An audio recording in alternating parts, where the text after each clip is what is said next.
ప్రభువునందు ప్రియమైనటువంటి దేవుని బిడ్డలారా, దేవుని మహా ఉన్నతమైన కృపను బట్టి మరొకసారి మనము దేవుని సన్నిధిలో చేరి ఈ రీతిగా ప్రభువుని స్తుతించుటకు, గనపరచుటకు దేవుడు మనకు అనుగ్రహించిన ఈ మంచి అవకాశాన్ని బట్టి మనం ప్రభువుని ఎంతగానో స్తుతించవలసిన వారమై ఉంటున్నాము. మనము గత కొన్ని దినాలుగా ప్రతి బుధవారము మత్తయి సువార్తను ధ్యానం చేస్తూ వస్తూ ఉన్నాము. మరి ఈరోజు దైవ గ్రంథములో నుండి మత్తయి సువార్త 12వ అధ్యాయాన్ని తెరచి మీ ముందుంచుకోండి. చిన్న ప్రార్థన చేసుకొని వాక్య భాగములోనికి వెళదాం. పరిశుద్ధుడవైన మా ప్రియ పరలోకపు తండ్రి, మీ ఘనమైన, శ్రేష్టమైన, ఉన్నతమైన నామానికి స్తుతులు చెల్లిస్తూ ఉన్నాము. ఈ రాత్రి సమయమందు మేము నీ సన్నిధానములో చేరి నీ మాటలు ధ్యానం చేయటానికి ఇష్టపడుతుండగా నీ పరిశుద్ధాత్మ సహాయము, నడిపింపు మీరు నాకు అనుగ్రహించమని ప్రార్థిస్తున్నాము తండ్రి.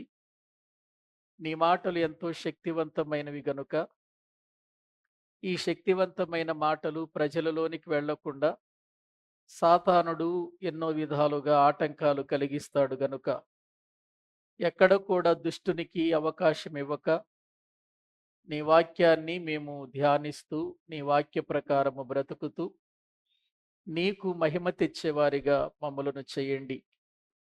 మీ వాక్యము మీద ఆసక్తి కలిగిన వారమై నీ వాక్యములో ఉన్నటువంటి సంగతులను మేము ధ్యానిస్తూ వాక్య ప్రకారము బ్రతుకుతూ నిత్య జీవము కొరకై మేము సిద్ధపడి ఉండులాగున సహాయము చేయమని నీ సన్నిధి, నీ పరిశుద్ధాత్మ వాతావరణాన్ని మా మధ్యలో ఉంచమని యేసుక్రీస్తు ప్రభువు పేరిట ప్రార్థించి స్తుతించి వేడుకుంటున్నాము తండ్రి. ఆమేన్. ప్రభునందు ప్రియులారా, దైవ గ్రంథములో నుండి మత్తయి సువార్త 12వ అధ్యాయము 38 నుండి 42 వచనాలు దేవుని వాక్యములో నుండి చదువుకుందాము. ఉత్తర ప్రత్యుత్తరాలుగా చదువుకుందాం. మత్తయి సువార్త 12వ అధ్యాయము 38వ వచనము నుండి 42వ వచనం వరకు. అప్పుడు శాస్త్రులలోను పరిసయ్యులలోను కొందరు, బోధకుడా, నీ వలన ఒక సూచక క్రియ చూడగోరుచున్నామని ఆయనతో చెప్పగా ఆయన ఇట్లనెను,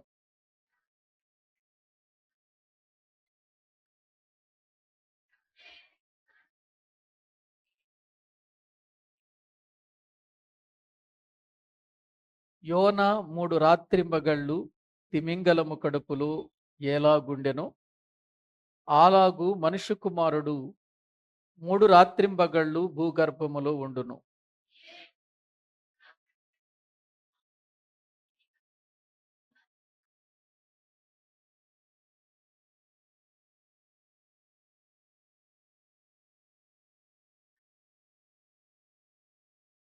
విమర్శ సమయమున దక్షిణ దేశపు రాణి ఈ తరము వారితో నిలవబడి వారి మీద నేరస్థాపన చేయును. ఆమె సొలొమోను జ్ఞానము వినుటకు భూమ్యాంతముల నుండి వచ్చెను. ఇదిగో, సొలొమోను కంటే గొప్పవాడు ఇక్కడ ఉన్నాడు. ప్రభునందు ప్రియులారా, బైబిల్ గ్రంథంలో మనము చదువుకున్న మత్తయి సువార్త 12వ అధ్యాయం అంతా కూడా పరిసయ్యులకు, శాస్త్రులకు, యేసు ప్రభువారికి జరుగుతున్న సంభాషణ మనం చూస్తున్నాం. పరిసయ్యులు, శాస్త్రులు అనేటువంటి యూదుల యొక్క ధర్మశాస్త్రోపదేశకులుగా జీవిస్తూ యేసుక్రీస్తు ప్రభువారిని వారు అపార్థం చేసుకున్నారు, అన్యాయంగా మాట్లాడారు. పైగా అన్ని చేసి కూడా మళ్ళీ యేసు ప్రభు దగ్గరకు వచ్చి ఏదైనా ఒక సూచక క్రియ చేస్తే మేము చూడాలని ఆశపడుతున్నాము అన్నారు. వారి మనస్సులను ఎరిగినటువంటి ప్రభువు వారితో, వ్యభిచారులైన ఈ చెడ్డతరము వారు సూచక క్రియను అడుగుతున్నారు అని వారితో సంభాషించిన ఆ సంభాషణ గురించి మనం నేర్చుకున్నాం. సూచక క్రియ అంటే ఏంటి? సూచక క్రియలు ఎప్పుడు జరుగుతాయి? ఎప్పుడు జరిగాయి? యేసు ప్రభువారు సూచక క్రియలను చేస్తున్నటువంటి వారిని చూచి, లేక అడుగుతున్న వారిని చూచి, వ్యభిచారులైన చెడ్డతరము అని ఎందుకు మాట్లాడాడు? మొదటి నుండి ఎన్నో రకాలైనటువంటి ప్రజలు, తరాలలో వారు జీవిస్తున్న విధానాన్ని గురించి కూడా మనం చెప్పుకున్నాం. నోవహు తరములో ఉన్నటువంటి వారు దేవుని మార్గాలను చెరిపివేసుకున్న తరముగా వాళ్ళు కనబడుతున్నారు. ఇక సొలొమోను కాలములో ఉన్నవారు తమ మాలిన్యము కడగబడకుండా తాము నీతిమంతులం అనుకుంటూ బ్రతుకుతున్న తరముగా, కన్నులు నెత్తికి వచ్చిన వారి తరముగా, ఇలా దైవ గ్రంథములో నుండి మనము కొన్ని తరాలను చూచాం. ఇక యేసు ప్రభు కాలానికి వచ్చేసరికి ఒక తరము బయలుదేరింది. ఆ తరం ఏంటంటే చెడ్డ తరం. వాళ్ళకి సూచక క్రియలే కావాలి, అద్భుతాలే కావాలి. మారు మనసుతో వారికి పని లేదు, రక్షణతో వారికి పని లేదు. యేసుక్రీస్తు ప్రభు వారి మాటలు విని పరలోకం కోసం సిద్ధపడదామనే ఆలోచన వారికి లేకుండా కేవలము సూచక క్రియలు మాత్రమే వారు అడుగుతున్నట్లుగా మనం చూస్తున్నాం.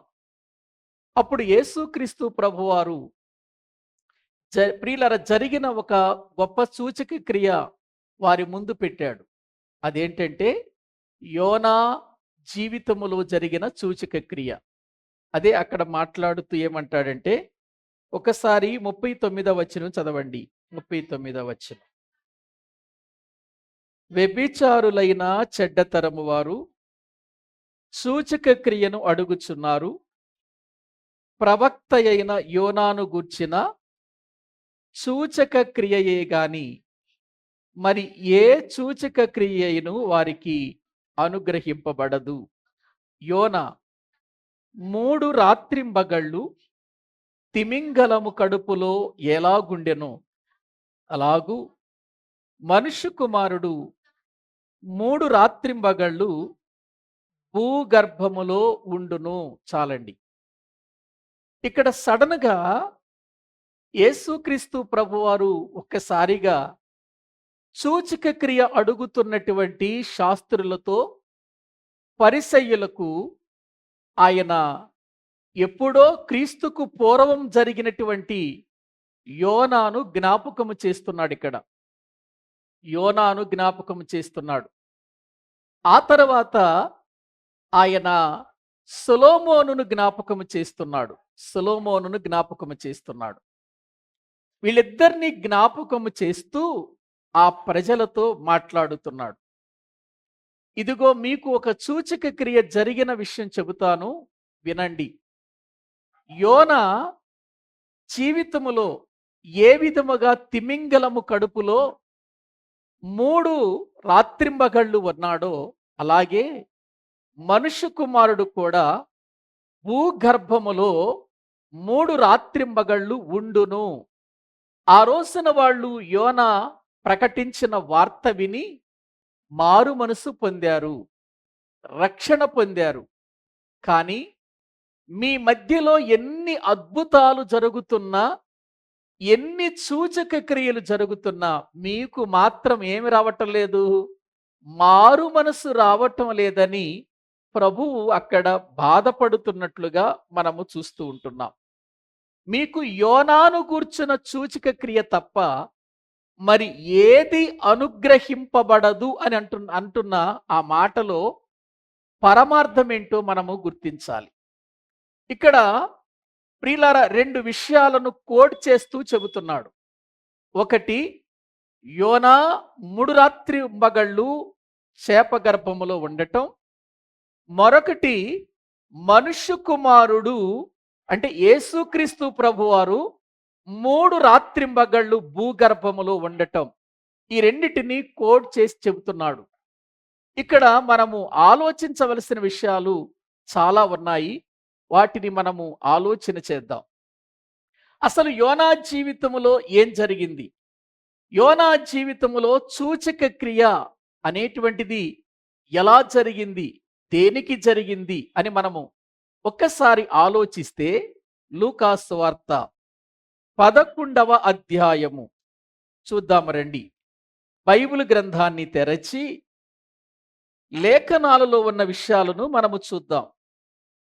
లూకా సువార్త 11వ అధ్యాయము 30వ వచనాన్ని మనము చదువుకుందాం. యోనా నినేవే పట్టణస్థులకు ఎలాగు సూచనగా ఉండెనో అలాగే మనుష్య కుమారుడును ఈ తరము వారికి సూచనగా ఉండును. చాలండి. ఆనాటి తరానికి నినేవే పట్టణస్థులకు యోనా ఎలా సూచనగా ఉన్నాడో, సూచన అనే మాట చూడండి మీరు. ఎలా ఉన్నాడట యోనా? ఆనాటి ప్రజలకు సూచనగా ఉన్నాడు, ఒక సూచనగా కనబడుతున్నాడు. అలాగే యేసుక్రీస్తు ప్రభువారు కూడా ఇదిగో ప్రజలకు ఆ తరము వారికి ఎలా కనబడుతున్నాడంటే సూచనగా కనబడుతున్నట్లుగా బైబిల్ గ్రంథంలో మనము చూస్తున్నాం. వాస్తవానికండి మనము యోనాను గురించి మాట్లాడుతున్నప్పుడు, యోనాను గురించి ఆలోచన చేస్తున్నప్పుడు యోనాను గురించి యోనా దేవుని మాట వినలేదు, దేవుని మాటకు అవిధేయుడైపోయాడు, దేవుని మాట వినకుండా అతడు దారి మళ్ళీ వెళ్ళిపోయాడు అనే ఆలోచనలోనే ఉంటాము తప్ప ఆనాటి ప్రజలకు అది సూచన అనే విషయాన్ని మాత్రం మనము గుర్తించాం. మనం ఎటువంటి వాళ్ళం అంటే తప్పులు వెదికే వారమే గాని అసలు దేవుడు ఎందుకు ఆనాటి దినములో యోనా జీవితములో అలా జరిగించాడు అనే విషయాన్ని మనము గుర్తు చేసుకోవాలి. ఎందుకంటే మనందరికీ తెలిసింది ఏంటంటే యోనాను దేవుడు నినేవే పట్టణానికి వెళ్ళమన్నాడు. వెళ్ళమంటే యోనా నినేవే పట్టణానికి వెళ్లకుండా అతడు తర్షీషుకు పారిపోతున్నాడు. పారిపోతున్నటువంటి సమయంలో దేవుడు ఆ యోనా ఎక్కినటువంటి ఓడను సముద్ర మధ్య భాగములో వరకు వెళ్ళనిచ్చి లోపలికి వెళ్ళనిచ్చిన తర్వాత గాలి తుఫాను రేపినట్లుగా మనము చూస్తూ ఉన్నాం. ఆ తరువాత జరిగిన విషయం ఏంటి అంటే ఆ ఓడలో ఉన్న వారందరూ కూడా ఓడ ముందుకు కదిలే పరిస్థితి లేనప్పుడు, ఇక మరణము మన మీదికి వస్తుంది అని తెలుసుకున్నప్పుడు వారందరూ ఆ ఓడలో ఉన్నటువంటి ఆహార పదార్థాలు, వారు తీసుకుని వెళుతున్న వస్తువులన్నిటినీ కూడా సముద్రములో పడవేసి ఓడను తేలిక చేస్తే అలాగైనా మనము ఒడ్డుకు చేరగలుగుతామేమో అనే ఆలోచనతో వారందరూ కూడా ఆ లోపల ఉన్న ఆహార పదార్థాలు గాని వారు తీసుకుని వెళుతున్నటువంటి సామాగ్రి అంతా కూడా ఆ యొక్క సముద్రములో పడేశారు. అయినా గాలి ఆగిందా? తుఫాను ఆగిందా? ఓడ ముందుకు సాగిందా? సాగలేదు. ఇక్కడే దేవుడు ఏదో ఒక సూచక క్రియ చెయ్యబోతున్నాడు, ఒక సూచన చూపించబోతున్నాడు. ఎవరికి? ఆనాటి నినేవే ప్రజలకు ఒక సూచనగా యోనాను చెయ్యాలి అని అనుకుంటున్నాడు. గ్రహించండి, యోనా ఏమన్నాడంటే వారు చీట్లు వేసినప్పుడు చీటి యోనా మీదకి వచ్చినప్పుడు అప్పుడు యోనా ఏమన్నాడంటే, అవును నేను దేవుని యందు భయభక్తులు కలవాడను, నేను హెబ్రీయుడను, అయితే నేను తర్షీషుకు వెళ్ళిపోతున్నాను, కాబట్టి నన్ను ఎత్తి సముద్రములో పడేయండి, ఈ తుఫాను ఆగిపోతుంది అని అన్నాడు. ఈ తుఫాను ఆగిపోతుంది, మీరు క్షేమంగా వెళ్ళొచ్చు, ఈ తుఫాను గాని ఈ గాలి గాని ఈ సముద్రం యొక్క పొంగు గాని నా వలన వచ్చింది, కాబట్టి నన్ను సముద్రములో పడవేయండి అని అన్నాడు. ఎందుకన్నాడు సముద్రములో పడవేయమని? యోనాను సముద్రములో పడవేస్తే యోనాను ఒక చేప మృంగుతుందన్న సంగతి యోనాకు తెలుసా? తెలియదు. మరి ఎందుకు సముద్రములో పడవేయమన్నాడు అనంటే, ఇదిగో ఎటు నా వలన ప్రమాదం జరిగింది, నా వలన ఇటువంటి పరిస్థితి వచ్చింది, నన్ను సముద్రములో పడవేస్తే ఒకవేళ నేను మరణిస్తే మరణించొచ్చేమో గాని మీరందరూ క్షేమంగా ప్రయాణం చేసి వెళ్ళిపోవచ్చు అని అనుకున్నాడు. కానీ ఇక్కడ దేవుడు ఒక సూచక క్రియ చేయాలనుకుంటున్నాడు. ఆనాటికి నేటికి ఏనాటికైనా జ్ఞాపకం ఉండే ఒక సూచక క్రియ అది.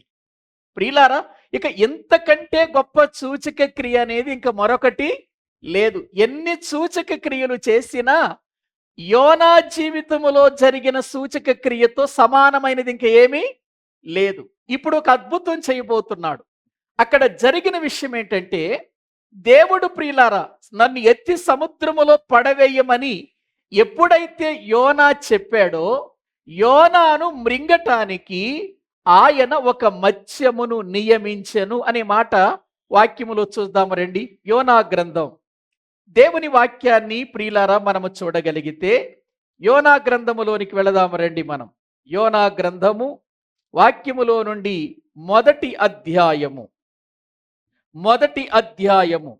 17వ వచనాన్ని మనము చదువుకుందామండి. యోనా గ్రంథము 1వ అధ్యాయము 17వ వచనం.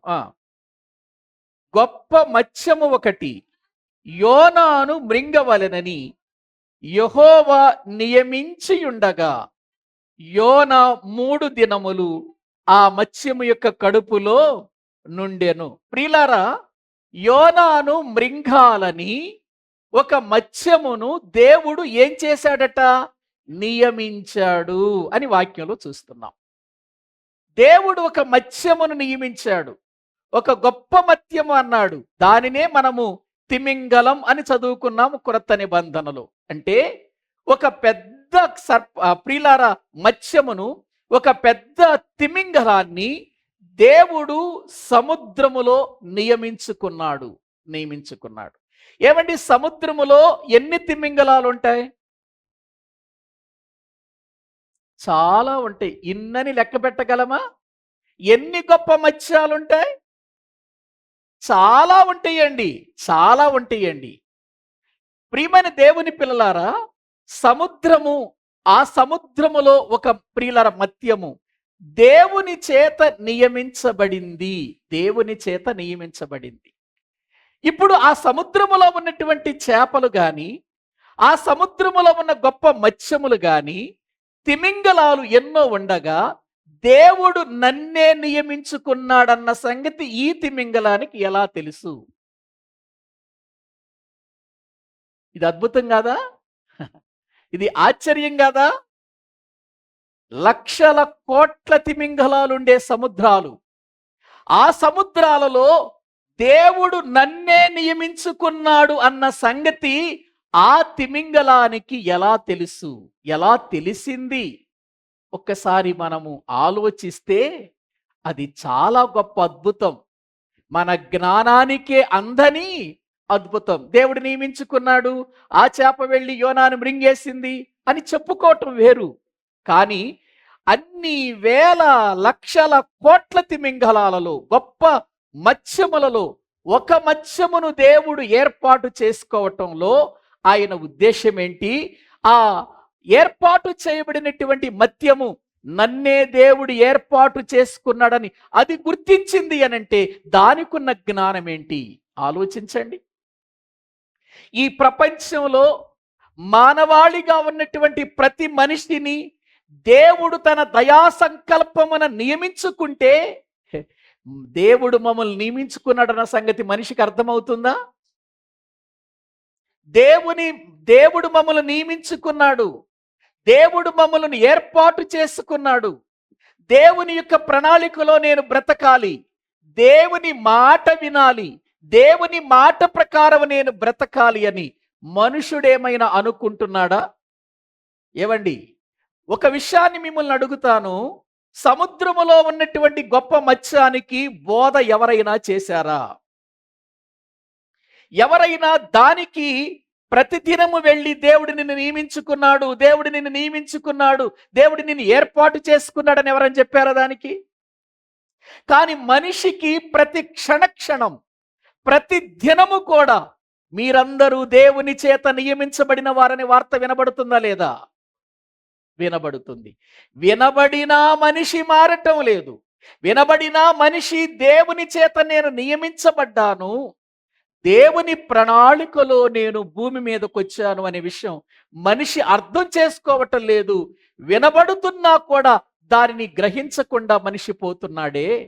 ఒక మత్స్యం ప్రియులారా ఎక్కడో సముద్రము లోపల అన్ని వేల కోట్ల చేపల మధ్యలో ఉన్నటువంటి అది దేవుడు నన్ను నియమించుకున్నాడు అని దేవుని ఆజ్ఞను నెరవేరుస్తుందే.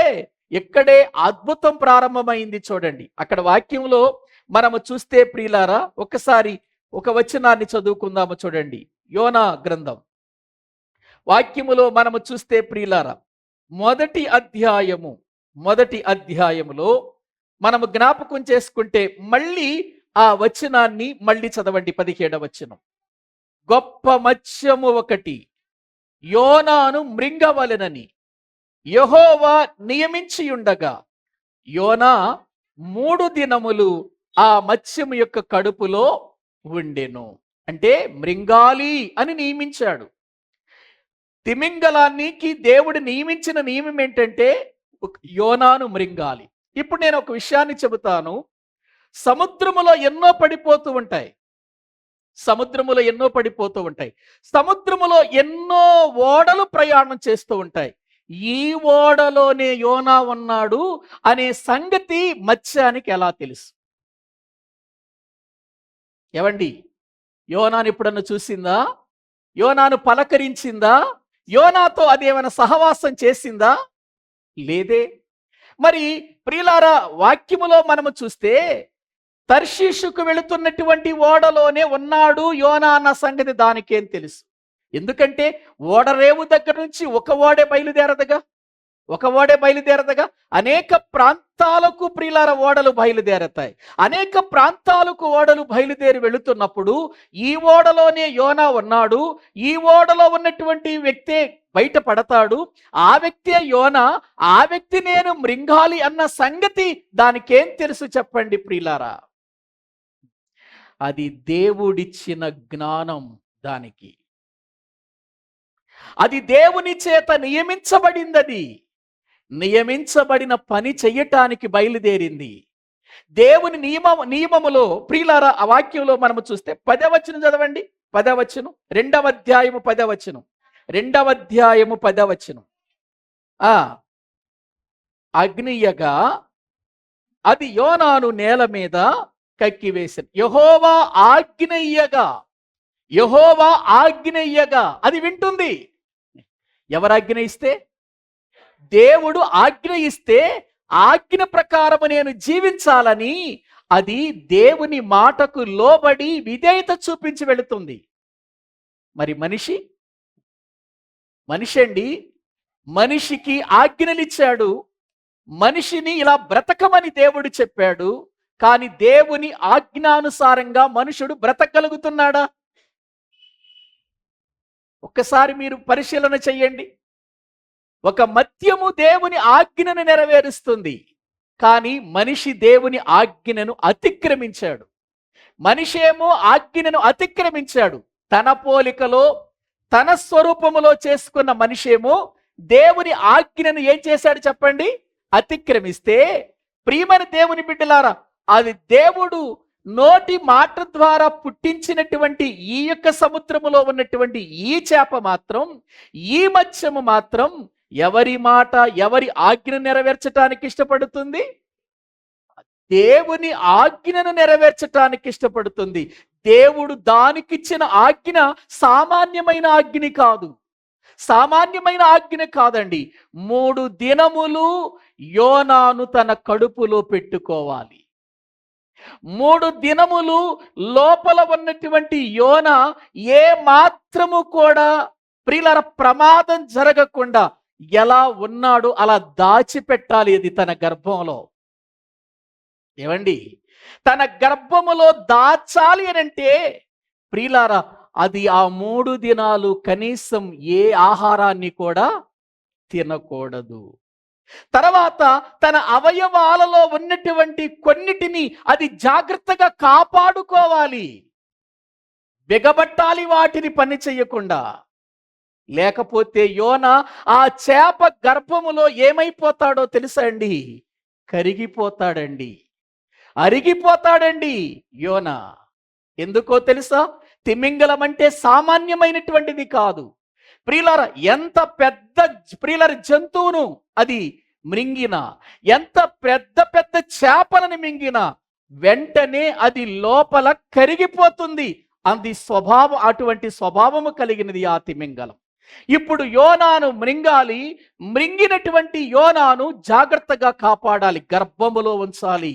యోనాను గర్భములో ఉంచాలి. అది అటు ఇటు అటు ఇటు తన ఇష్టం వచ్చినట్లుగా ప్రయాణం చేయటానికి వీల్లేదు.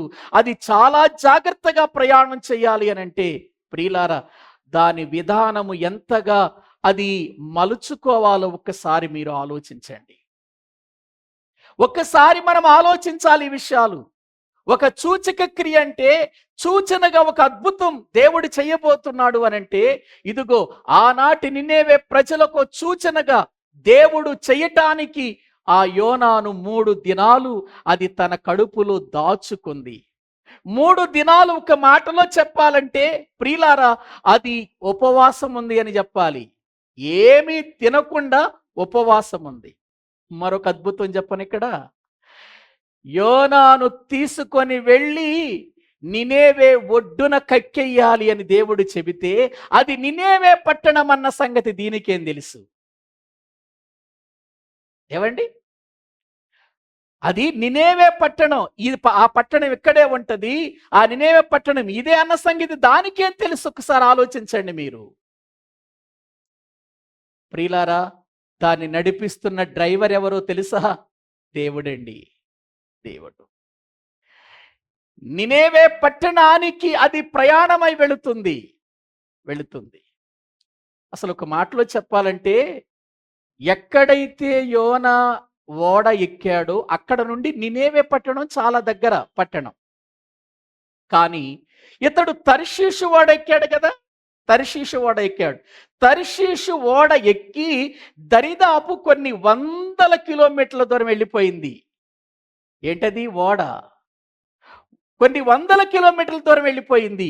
వెళ్ళిపోయిన అక్కడ నుండి యోనాను మృంగినది మళ్ళీ తిరిగి అన్ని 100 కిలోమీటర్ల దూరము తిరిగి వచ్చి నినేవే పట్టణానికి వెళ్ళాలి అనంటే దానికి పట్టిన దినాలు 3 దినాలు, రాత్రింబగళ్ళు.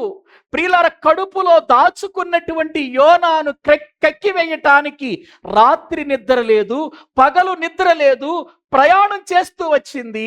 ప్రియులార, నినేవే పట్టణము దగ్గర ఏం చేసింది? యోనాను కక్కివేసింది. ఎవరి ఆజ్ఞ ప్రకారం చేసింది? ఇది దేవుని ఆజ్ఞ ప్రకారం చేసింది. నేను దేవుని చేత నియమించబడినటువంటి దానను.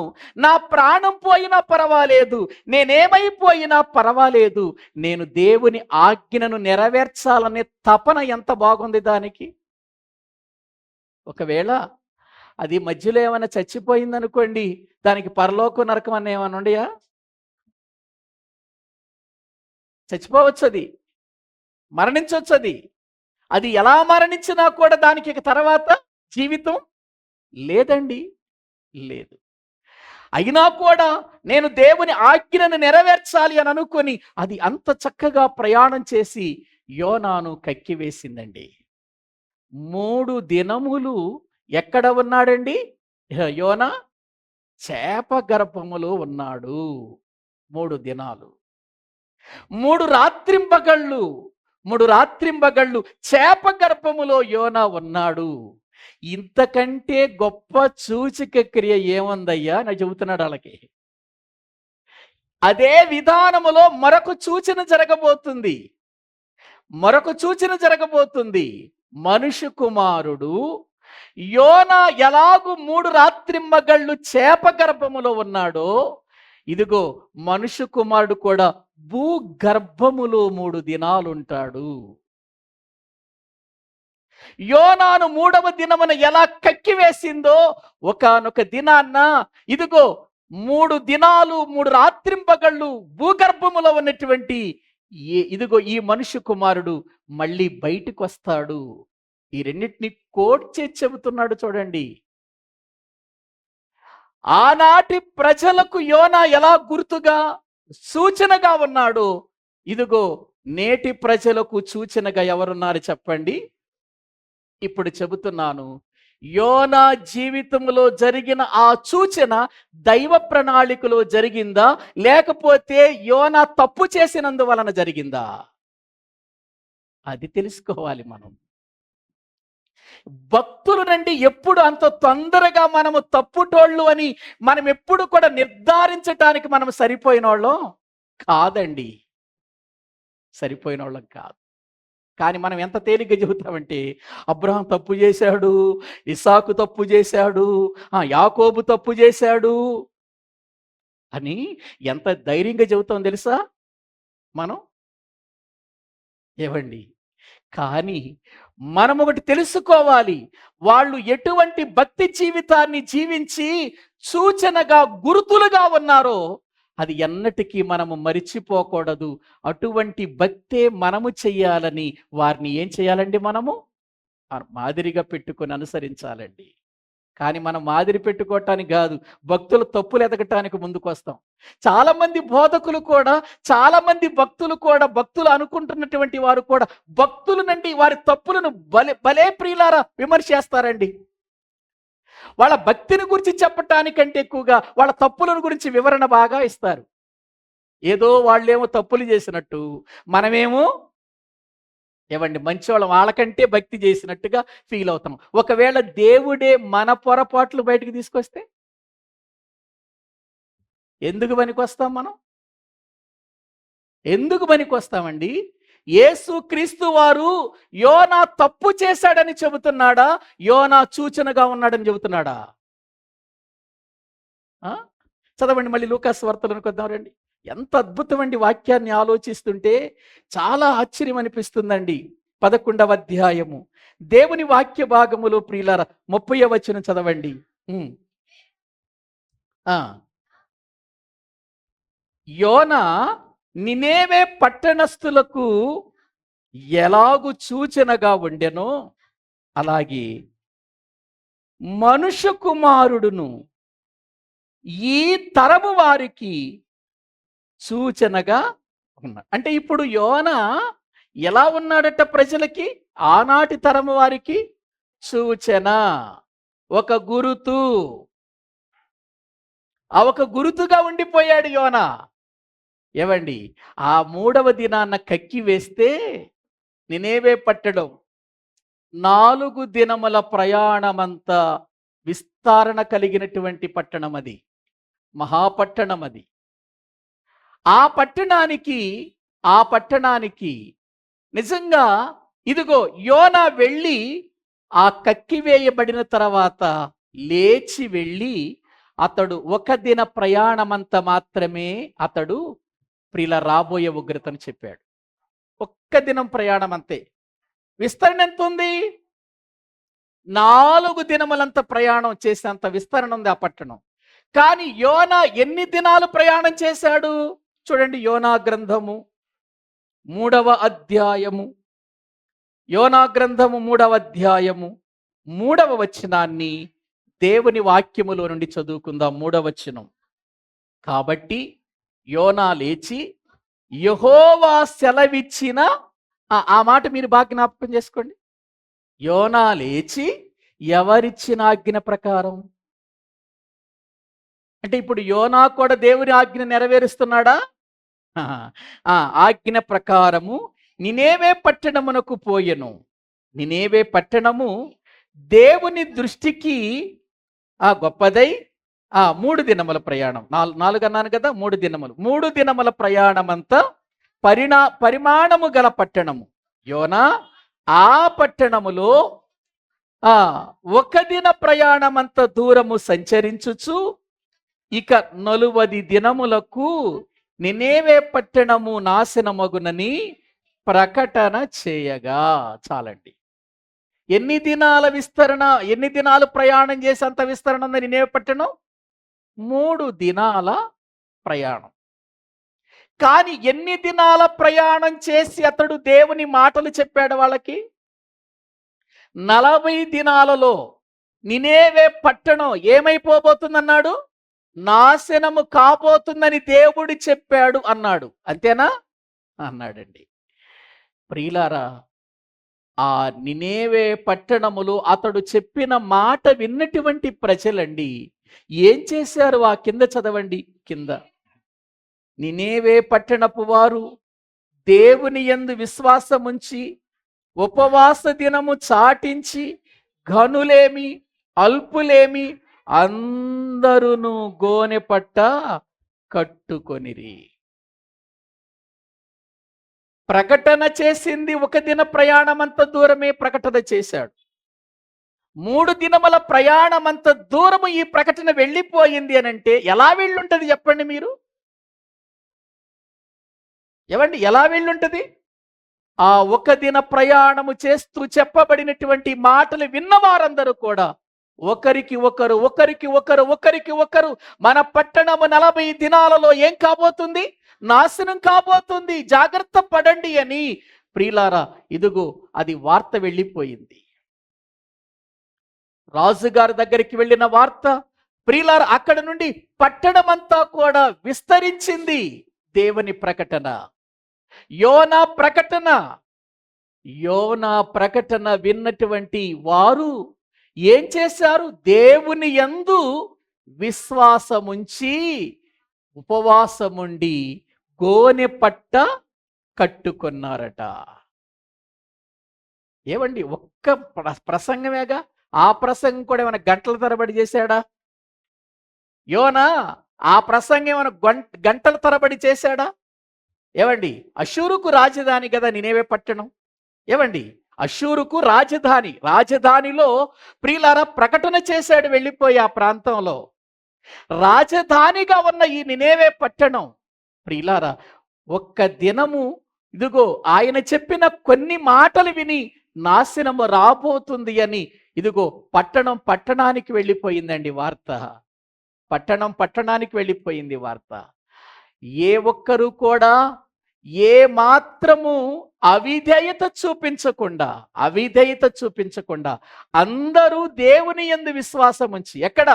రాజు సైతము మొదలుకొని సామాన్యమైనటువంటి వ్యక్తి వరకు కూడా, స్త్రీలేంటి, పెద్దలేంటి, పురుషులేంటి, చిన్నలేంటి, బాలురేంటి, బాలికలేంటి, ప్రియులర పట్టణమంతా కూడా గోనె పట్ట కట్టుకున్నది అనంటే నిజంగా ఎంత అద్భుతం జరిగిందో ఒకసారి మీరు ఆలోచించండి.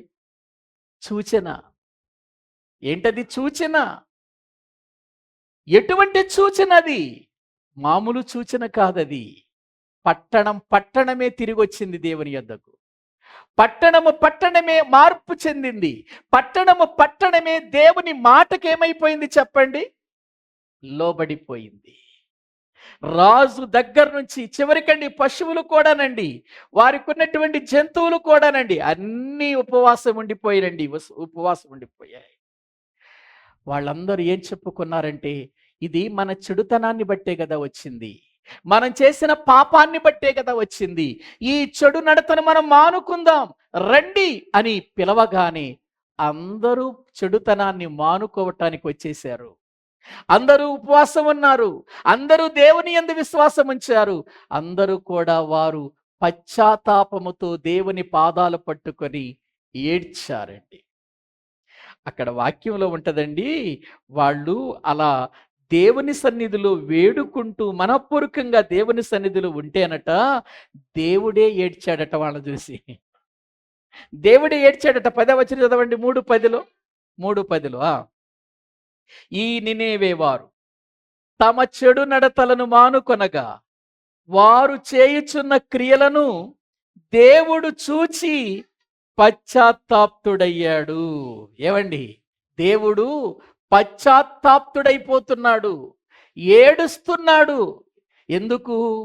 చిన్నలు మొదలుకొని, జంతువులు మొదలుకొని, పశువులు మొదలుకొని, రాజు వరకు కూడా దేవుని వైపుకు తిరిగి వాళ్ళ జీవితాలను ఏం చేసుకున్నారు చెప్పండి?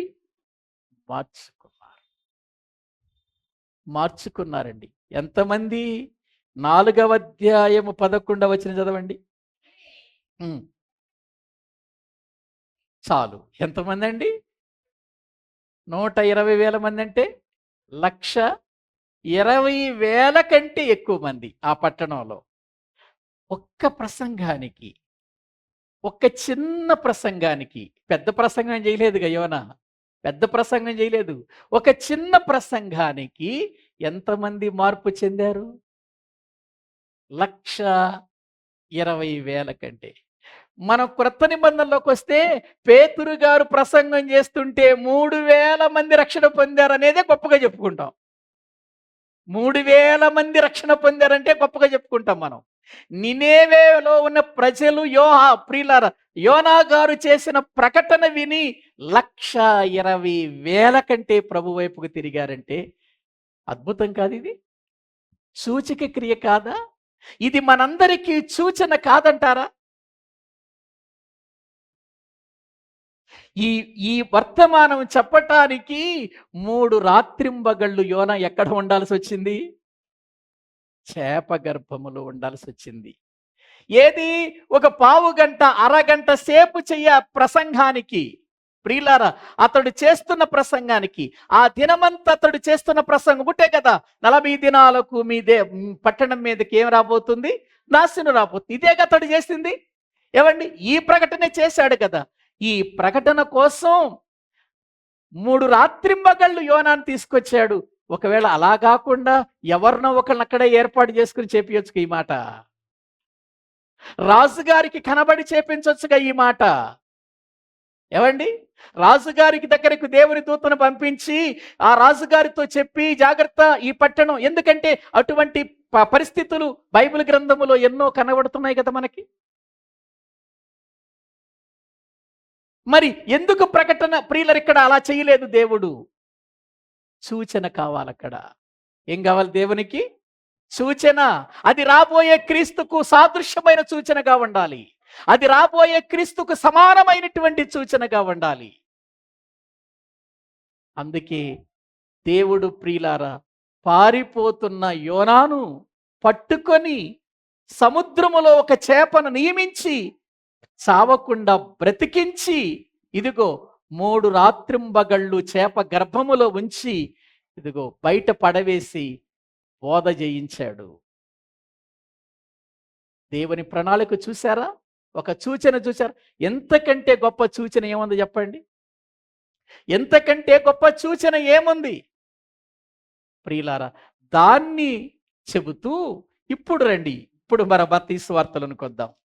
ఇప్పుడు దాన్ని చెబుతూ ఏమంటున్నాడో ప్రియులారా వాక్యములో మనము చూద్దాం. మత్తయి సువార్త 12వ అధ్యాయము 40వ వచనం. యోనా 3 రాత్రింబగళ్ళు తిమింగలము కడుపులో ఎలాగుండెనో అలాగూ మనుష్య కుమారుడు 3 రాత్రింబగళ్ళు భూగర్భములో ఉండును. ఏవండి, దీన్ని తీసుకొని కొంతమంది క్రీస్తు విరోధులు ఏం మాట్లాడుతున్నారంటే, యోనా తిమింగలము కడుపులో ఎలాగున్నాడు అంటే చావకుండా బ్రతికే ఉన్నాడు కదా, కడుపులో ఉండి ప్రార్థన చేశాడు కదా, కాబట్టి యేసుక్రీస్తు ప్రభువారు కూడా చావకుండానే సమాధి చేశారంటున్నారు. ఆయన కూడా సమాధులు ఎలా ఉన్నాడు? ఎందుకు? యోనా ఉన్నట్టుగా ఉందని ఇక్కడ రాయబడింది కదా. యోనా ఎలా గుండెనో అని వ్రాయబడింది కదా. కాబట్టి యోనా ఆ యొక్క చేప గర్భములో బ్రతికే ఉన్నాడు కదా. కాబట్టి ఇక్కడ యేసుక్రీస్తు ప్రభువారు కూడా ఆయన చనిపోలేదు, ఆయన సృహకోల్పోయాడు. సృహకోల్పోయినటువంటి వ్యక్తిని సమాధిలో పెట్టారు. 3వ దినాన ఆయన తిరిగి లేచి వచ్చాడు. ఏముంది గొప్పతనం అని అంటున్నారు. అక్కడ యేసు ప్రభు చెప్పింది 3 రాత్రింబగళ్ళు ఎలా ఉన్నాడు అన్న సంగతి చెప్పాడు కానీ బ్రతికున్నాడా చచ్చిపోయాడన్న సంగతి చెప్పాడు అక్కడ. ఏమండి, వక్రీకరించాలంటే ఎలాగైనా వక్రీకరించవచ్చండి. ఆయన చెప్పిన కాన్సెప్ట్ ఏంటి అక్కడ? ఆయన చెప్పినటువంటి విషయం ఏంటి అక్కడ? 3 రాత్రింబగళ్ళను గురించి చెప్పాలనుకుంటున్నాడు. అది అక్కడ యేసు ప్రభు చెప్పాలనుకుంటుంది. 3 రాత్రింబగళ్ళు ఎవరైనా, ఇదిగో చేప గర్భంలో ఉన్నాడు ఆయన, అది గొప్ప విషయం కాదు. భూగర్భములో చనిపోయి ఉండి బ్రతికటం అది గొప్ప విషయం. వాస్తవానికండి చేప గర్భములో యోనా బ్రతికే ఉన్నాడు అనుకుందాం. బ్రతికే ఉన్నటువంటి యోనాను బ్రతికి ఉంచింది ఎవరు? ఎవరండి? బ్రతికి ఉంచింది ఎవరు? దేవుడు కాదా? యోనాను చేప గర్భములో బ్రతికి ఉంచింది, అతడు ప్రియులార చావకుండా ఉంచింది దేవుడు కాదా? దేవుడే కదా. ఇక్కడ యేసుక్రీస్తు ప్రభువారు మరణించటం అనేది దేవుని యొక్క ప్రణాళిక కాదా? అక్కడ ఆయన బ్రతికి ఉండటం దేవుని ప్రణాళికే, ఇక్కడ యేసుక్రీస్తు వారు చనిపోయి సమాధిలో ఉండటం దేవుని ప్రణాళికే. ఆలోచించండి. ఇందులో ఏమన్నా డౌట్ ఉందండి? దేవుడు చూచిన అక్కడ చేప గర్భం, ఇక్కడ భూగర్భం. చేప గర్భంలో ఉండటానికి బ్రతికుండొచ్చు, భూగర్భంలో బ్రతికి ఉండకూడదు, చావాలి, ఆయన మృతి పొందాలి. ఎందుకంటే లేఖనములు ఏం చెబుతున్నాయి? ఆయన మరణించాలి, సమాధి చేయబడాలి, 3వ దినాన తిరిగి లేవాలి. ఎవరు ప్రియులరు చెప్పిన మాటలు ఇవి? తండ్రి, దేవుడు చెప్పిన మాటలు కదా. దేవుడు చెప్పిన మాట నెరవేరాలి. 3 రోజులు చేప గర్భములో బ్రతికి ఉండి బయటపడటం గొప్ప, చనిపోయి దెబ్బలు తిని అవమానాలు పొంది ఏవండి సమాధిలో ఉండి సజీవుడుగా 3వ దినాన రావటం గొప్పతనమా? ఏది గొప్పతనం? అందుకే యోనా కంటే గొప్పవాడు ఇక్కడ ఉన్నాడు అన్నాడు అక్కడ యేసుప్రభు. ఒకవేళ యోనాలాగా బ్రతికి ఉంటే ఆ మాట యేసుప్రభు అంటాడా? అనడు కదా. అందుకేమన్నాడు? యోనా కంటే గొప్పవాడు ఇక్కడున్నాడు. ఎందుకన్నాడు ఆ మాట?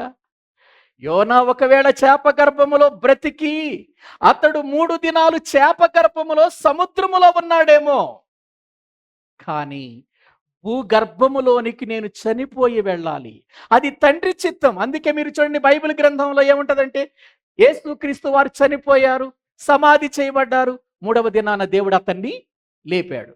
3వ దినాన దేవుడు అతన్ని లేపాడు. లేపాడు అనే మాట కనబడుతుంది. దేవుడు లేపాడు అంటే ఆయన మరణించటం దేవుని చిత్తమే, ఆయన లేవటం తండ్రి చిత్తం. కాబట్టి ప్రియమైన దేవుని పిల్లలారా, అక్కడ 3 దినాల గురించినటువంటి విషయాన్ని చెప్పటానికి ప్రభు చెప్పాడు. అందుకే ఇటువంటి వాళ్ళు పుట్టుకొస్తారు, ఇటువంటి వారు వచ్చి నానా రకాలుగా మాట్లాడతారని ఆయన ఏమన్నాడంటే, నేనెవరిని అనుకుంటున్నారు? యోనాలాగా 3 రాత్రింబగళ్ళు భూగర్భములో ఉండే నేను మరణించకుండా ఉండను, చనిపోయే ఉంటాను. అసలు ఒక విషయం చెబుతాను. యేసు ప్రభు వారు సిలువలో చనిపోయిన తర్వాతే కదండి ప్రియులరాయిని కిందకి దించింది. చనిపోయిన తర్వాతే కదా. ఎలా వాళ్ళు ఏమన్నా తెలివి తక్కువ వాళ్ళ, స్పృహ కోల్పోయినటువంటి వ్యక్తిని తీసుకుని వెళ్ళటానికి? ఏవండి ఒకసారి ఆలోచించండి. ఆయన బిగ్గరగా కేక వేసి ప్రాణము విడిచెను. విడిచిన తరువాత వచ్చి ఆయన ప్రక్కలో పొడిచినప్పుడు, రక్తమును నీరును కాయినప్పుడు శతాధిపతి ఏమన్నాడు? నిజముగా ఈయన దేవుని కుమారుడు అన్నాడా? వాళ్ళు ఎంత ఆశ్చర్యపడ్డాడు చూడండి ఒకసారి. యోహాను సువార్త బైబిల్ గ్రంథాన్ని ప్రియులారా మనము చూడగలిగితే, ఆయన్ను పొడిచినప్పుడు ఏం జరిగిందో అక్కడ వాక్యంలో 19వ అధ్యాయము 33వ వచనాన్ని చదువుకుందాం. వారు యేసు నొద్దకు వచ్చి అంతకు ముందే ఆయన మృతి పొంది యుండుట చూచారా చూడలేదా? ఏమండి, ఆయన మృతి పొందాడన్న విషయం చూశారా చూడలేదా? చూచారనంది. ఎవరాళ్ళు? ఆయన యొక్క స్నేహితులా? ఆయన ప్రియులారా, ఆయన సేవకులా? లేకపోతే ఆయన శిష్యులా? కాదు. వచ్చింది ఎవరు? చూచింది ఎవరు? ఆయన్ని ఎవరైతే కొరడాలతో కొట్టారో, ఆయన మీద ఎవరైతే విరోధంగా ఉన్నారో, ఎవరైతే ఆయన్ని బాధించారో, ఎవరైతే హింసించారో వాళ్ళొచ్చి చూచి చెబుతున్న మాట అది. ఒకవేళ యేసు ప్రభు శిష్యులు వెళ్ళి చెప్పారనుకో, మనం నమ్మకుండా ఒకవేళ ఉండొచ్చేమో, దానికి ఆస్కారం ఉందేమో. కానీ ఇక్కడ చెబుతుంది ఎవరు? ఆయన మృతి పొంది ఉండుట చూచి. ఏవండి, ప్రజలంతా తెలివి తక్కువ వాళ్ళండి. చచ్చిపోయిన వ్యక్తిని బ్రతికున్నాడు అంటారండి ఎవరన్నా? ఆలోచించండి. ఒక వ్యక్తి చనిపోయాడన్న తర్వాత మనం వెళ్ళి చూస్తామండి. మనం వెళ్ళి చూస్తాం. ఆ వ్యక్తి చనిపోయాడో లేదో అని నిర్ధారణ చేసుకున్న తర్వాతే కదా ఆయన చనిపోయాడని మాట్లాడుకుంటాం. కొన ఊపిరితో ఉన్న మాట్లాడుకుంటాం ఆయన చచ్చిపోయాడని అనుకోం కదా. కానీ ఇక్కడ ప్రియులారా, సైనికులు వచ్చి వారు ఆయన దగ్గరకు వచ్చి చూశారు.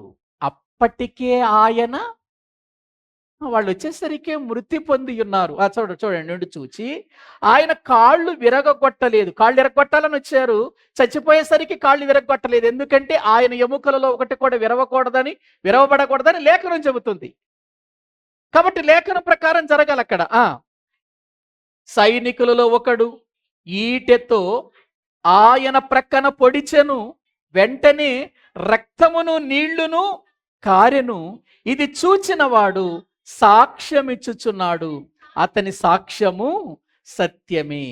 మీరు నమ్మునట్లు అతడు సత్యము చెప్పుచున్నాడని ఆయన ఎరుగును. ఏమండి, యేసు ప్రభువారు చనిపోయాడు అనే విషయాన్ని రోమా సైనికులు చెప్పారా? యేసు ప్రభు శిష్యులు చెప్పారా? రోమా సైనికులే చెప్పారు. ఆయన కాళ్ళు విరగొట్టాలని వచ్చారు. ఒకవేళ ఆయన బ్రతికే ఉంటే ఆయన కాళ్ళు ఎముకలు ఏం చేసేవాళ్ళు? విరగొట్టేవాళ్ళు. కానీ లేఖనం ప్రకారం ఎముకలు విరగకూడదు ఆయనవి. అప్పటికి అంతకు ముందే ఆయన తండ్రి నీ చేతికి నా ఆత్మను అప్పగించుకొనుచున్నానని చెప్పి ఏం చేశాడు? ఆయన ప్రాణము విడిచేశాడు కదండి. ప్రాణము విడిచిన తర్వాత వీళ్ళు వచ్చి చూసి మృతి పొందాడు అని ఆశ్చర్యపడిపోతున్నారు. ఇంత తొందరగా చనిపోయాడేంటి అని ఆశ్చర్యపోయి మళ్ళీ ప్రక్కలో బల్లెముతో పొడిచారు నిర్ధారణ చేసుకోవటానికి. అప్పుడు ఏమొచ్చింది? రక్తమును నీరును వచ్చాయండి. అప్పుడు వాళ్ళకి అర్థమైపోయింది. ఒక్కసారి మీరు ఆలోచించండి, ఇన్ని జరిగిన తర్వాత ఇంకా అసలు ఆయన బ్రతికే అవకాశం ఉంటుందండి అసలు మామూలుగా? అప్పటికే ఆయన వీపంతా నాగలి చాళ్ళ వలె దున్నబడింది. ఆయన గడ్డం పట్టుకొని లాగారు. ఆయన చేతుల్లో మేకులు కొట్టారు. ఆయన కాళ్ళల్లో మేకులు కొట్టారు.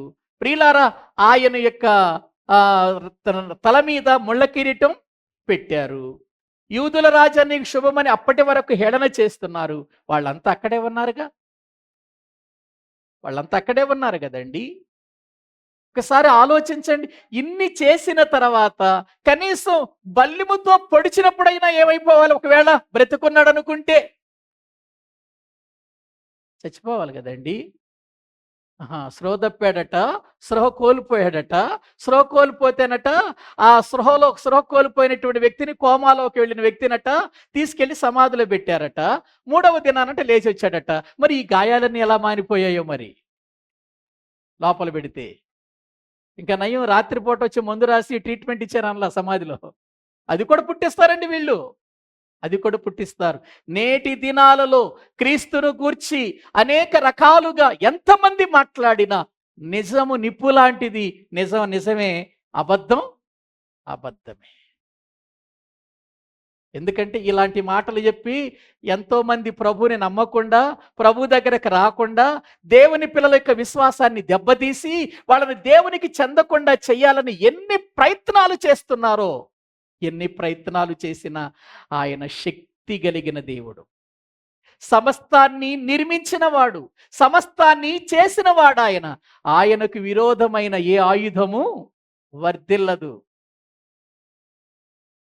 ఇప్పుడు యోన ఎలాగూ 3 రాత్రింబగళ్ళు ప్రియులారా ఆ చేప గర్భములో ఉన్నాడో, అలాగే 3 రాత్రింబగళ్ళు యేసు ప్రభువారు ఆ భూగర్భములో ఉండి ప్రియులారా 3వ దినాన తిరిగి లేవటం అనేటువంటిది యోనా సూచన కంటే, యోనా సూచక క్రియ కంటే కూడా గొప్ప సూచక క్రియ గనుక, గొప్ప కార్యం చేశాడు గనుక, గొప్ప అద్భుతం చేశాడు గనుక యోనా కంటే గొప్పవాడిక్కడ ఉన్నాడు అని చెప్పి మళ్ళీ ఏమన్నాడు అక్కడ? ప్రియులారా, ఒక్కసారి 41వ వచనం చదవండి.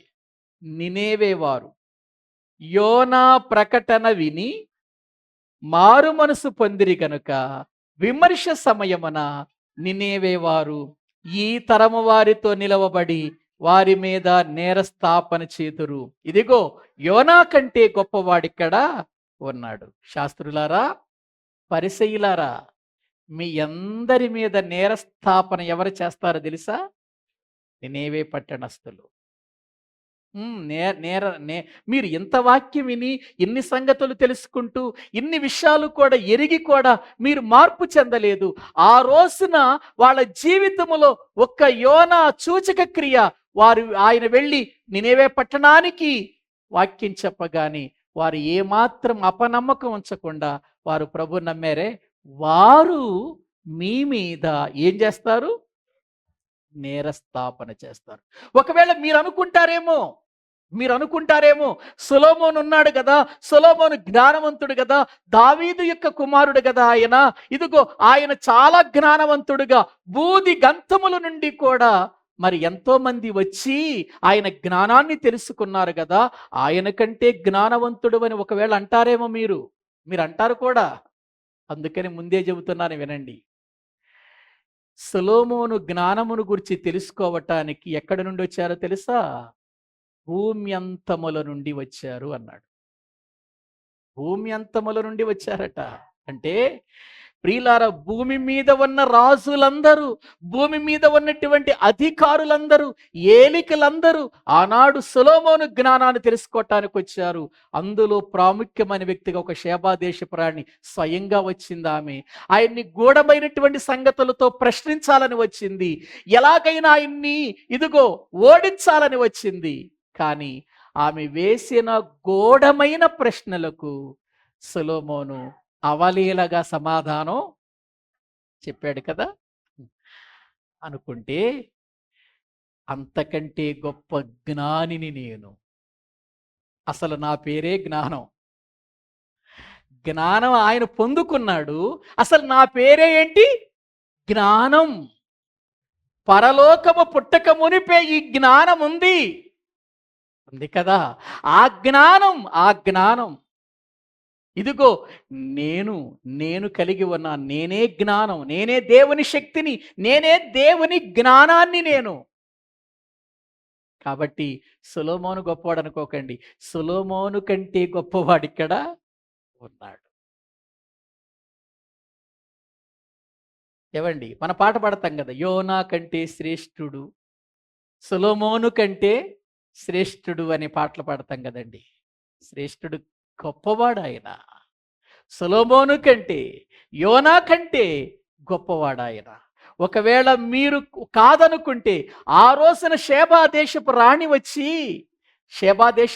వచ్చి ఆయన జ్ఞానాన్ని తెలుసుకుని వెళ్ళిందే, ఇదిగో ఆ రోజున ఆమె మీ మీద నేరస్థాపన చేస్తుంది, నేరం మోపుతుంది.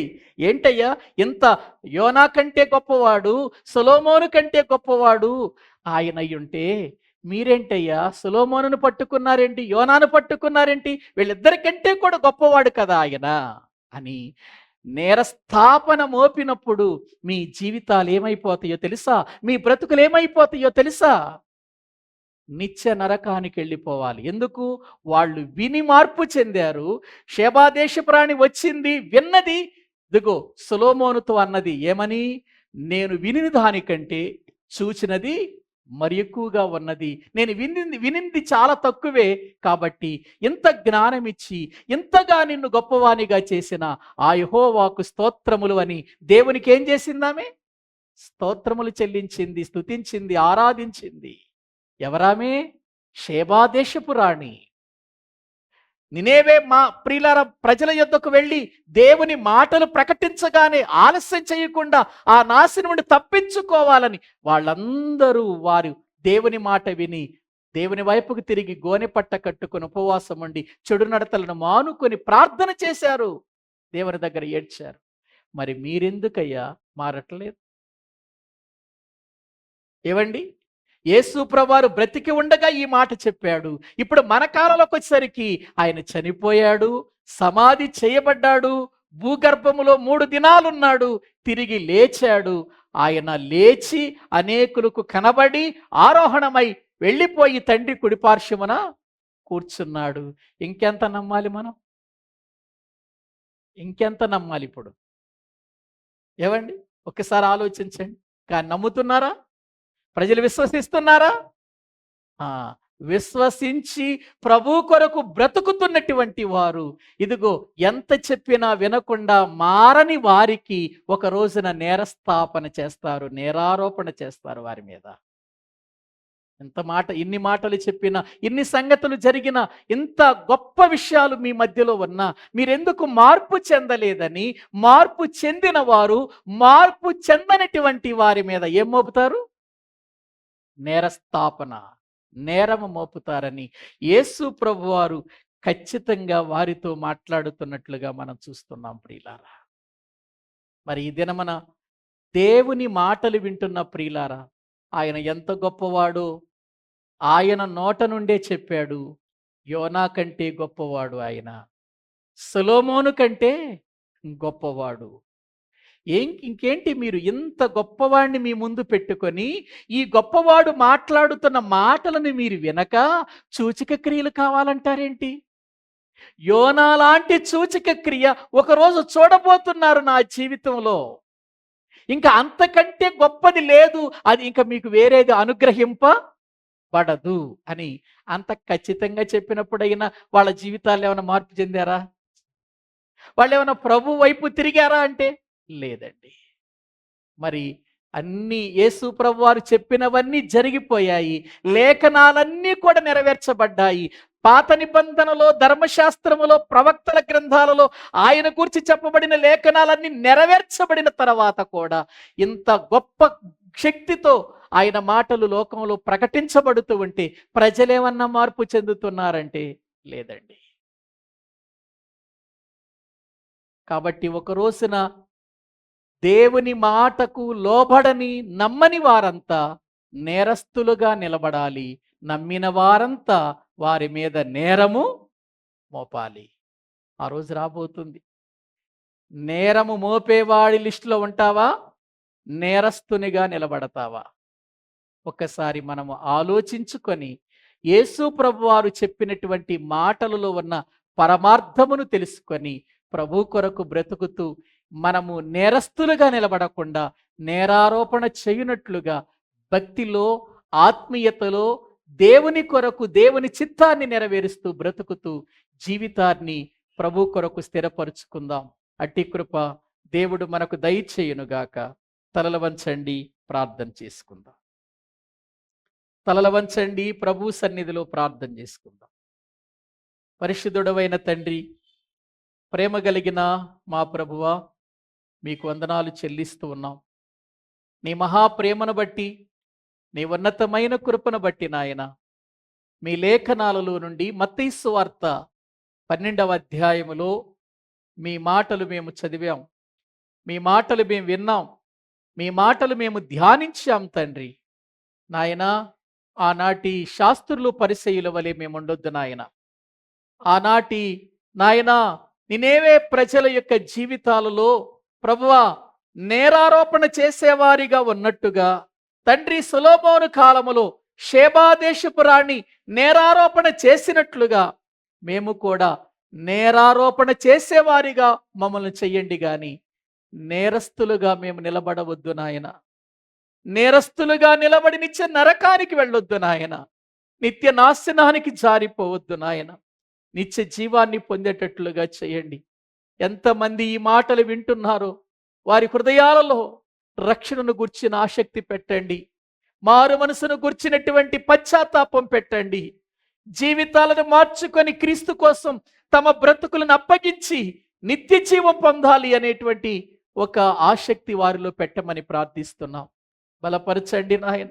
ఎంతో మంది మా చుట్టుప్రక్కల మార్పు చెందని వారున్నారయ్యా. రక్షణ లేని వారున్నారు తండ్రి. సత్యము ఎరుగని వారున్నారయ్యా. అటువంటి వారితో మీరు మాట్లాడి వారి జీవితాలను దర్శించి మీ వాక్యము చేత వారి హృదయాలు నాయన పొడవబడి పశ్చాత్తాపముతో నీ యొద్దకు వచ్చినట్లుగా సిద్ధపరచండి. బలపరిచి మీ గొప్ప కార్యాలు చేయండి. వచ్చిన ప్రతి బిడ్డను కూడా దీవించి మీ చిత్తములో నడిపించమని ప్రార్థిస్తున్నాం. ప్రియ సహోదరి అయ్యా, ఇదిగో సౌజన్య గారు హాస్పిటల్లో ఉన్నారు అయ్యా. ఆ బిడ్డకున్న ఆ యొక్క హార్ట్లో ఉన్న ప్రాబ్లమును తొలగించి ఆరోగ్యం ఇచ్చి క్షేమముగా నాయన ఆరోగ్యవంతురాలుగా మరలా నీ సన్నిధిలో నిన్ను స్తుతించే బిడ్డగా చేయండి. బలపరచండి.